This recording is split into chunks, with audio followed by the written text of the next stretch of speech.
We've just learned from the Commodity Futures Trading Commission that speculators are reducing their net short positions on the U.S. dollar for the second straight week.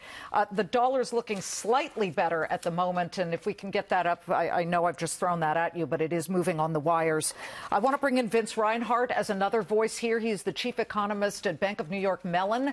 He also used to work at the New York Federal Reserve. Is it fair, Vince, that both I and Ira are calling Jerome Powell Mr. Yellen? He seemed to parrot much of what he said and didn't really come through with, I think, what the markets wanted to hear. A little reassurance that we shouldn't be worried as to why banks are starting to charge each other higher rates for overnight lending. So he's not an economist, but he certainly played one on TV today.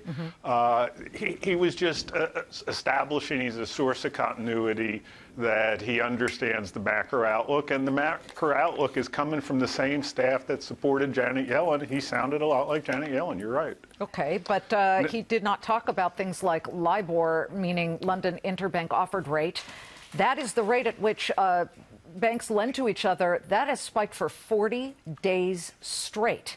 What does that mean? In plain English, that means there's worry between these two sides of banks that, are you going to be able to pay me back overnight? And remember, as a Governor Powell was working on the quoting conventions and knows all the plumbing of those markets.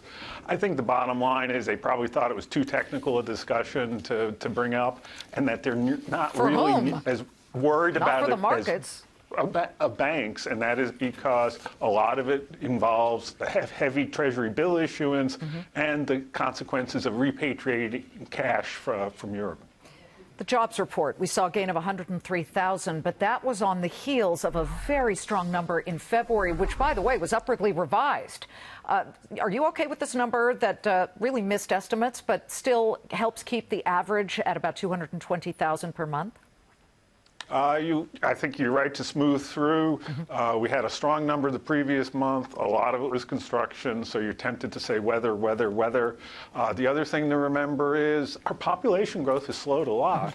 About 110,000 is all you need. Net jobs created is all you need to keep the unemployment rate unchanged if the participation rate doesn't change. Unemployment rate moves sideways. We're bumping up against this closing bell. Phil, what value is popping up on your screen right now? You know, so we're seeing it's kind of a mixed bag, but more sell orders coming in than buy orders right now. We saw a little surge of buying a little bit right now. And look at the traders here right now. You know, a lot of them are not, you're not sensing a lot of fear here right now. Even with the big moves, the volumes are still not through the roof. And this is a fear trade, Liz. I have to tell you, it's not about the economy. The economy's great. It's more fair.